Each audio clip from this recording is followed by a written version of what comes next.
be forced to do so. Thanks, Senator Walsh. Yes, pity. Okay, Deputy Barrett.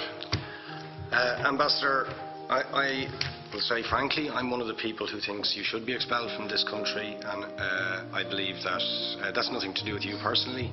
It's to do with the policies of your state. And I think, along with Desmond Tutu, that the time for treating you as a normal state is over, because you're not behaving as a normal state. And I just want to ask you questions, really, in relation to that contention. And I would just say, for the record, it certainly isn't motivated by anti-Semitism in my case. I mean, for example, when disgraceful attempts were being made to downplay the horrors of the Holocaust by people like David Irving, I brought a Jewish Auschwitz survivor to this city to organise meetings and get her on national television to remind the Irish people about the horrors of the Holocaust.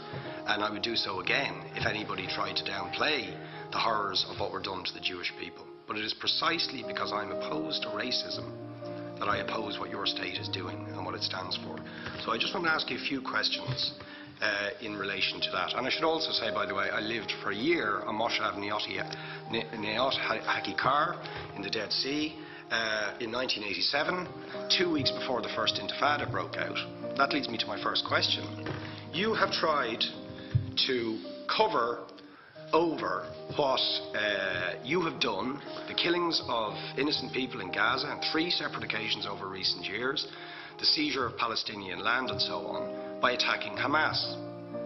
Now, why don't you just admit that Hamas didn't exist when the first Intifada took place? They didn't set up an armed wing until the early 1990s. And that there was a reason that PLO were in Tunis at the time, exiled, effectively not present. But the ordinary Palestinians rose up because you denied them basic rights. I lived there. It was apartheid. It was racism. It was endemic. It was rotten. Absolutely, I was shocked within weeks of living there to see how you treated Palestinian people.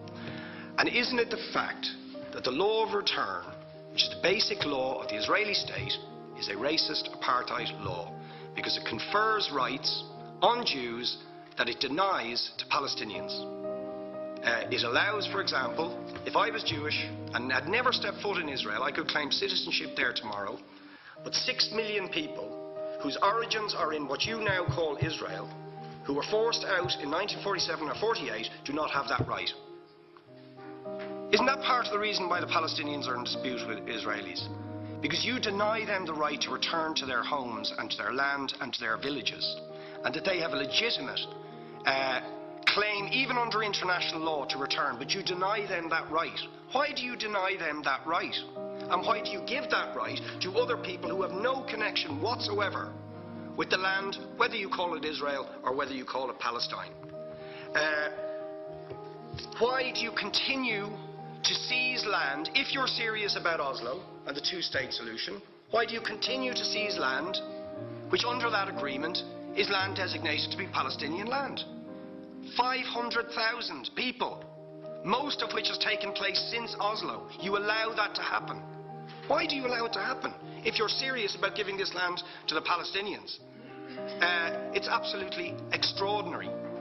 And it just, you must, are you not just taking us, Ambassador, for idiots?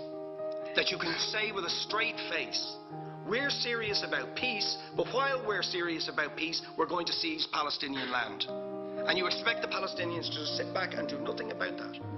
And the world to accept that that is an acceptable way to behave. And you asked earlier on, could we have some constructive solutions? Now, you know what the Palestinian people have been asking for. Far less even than some people would ask for. Because I believe the whole apartheid system should be dismantled. But what they've asked for is to lift the siege of Gaza. Just to lift the siege of Gaza. Let them have an airport. Let them have ports. Let them not be dictated to by a government for whom they do not vote as to what can go in and out of their territories, whether they will have power, whether they will have clean water, whether they will have medicine. What makes you think you're allowed to have nuclear weapons and the 4th biggest army in the world and visit destruction on the people of Gaza But they have no right to defend themselves. They have no territorial sovereignty over that land. Would you ask questions, please? Have they over us? How do you justify that? Yeah. All right. How do you justify those double standards? And very lastly, Ambassador,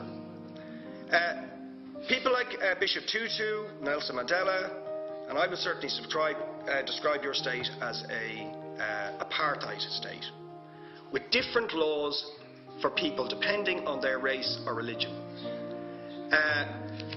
Now, isn't that just the case that, for example, at checkpoints going into the West Bank, there's a channel if you're Israeli or European, and there's a channel if you're Arab? Just because you're Arab. If you came into Dáil Éireann and they stopped you and said, "Are you Jewish?"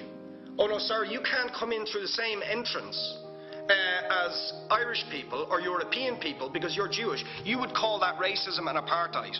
But yet, you practice that with your checkpoints and your military barriers and your apartheid wall. How can you justify that? All right, thank you. Last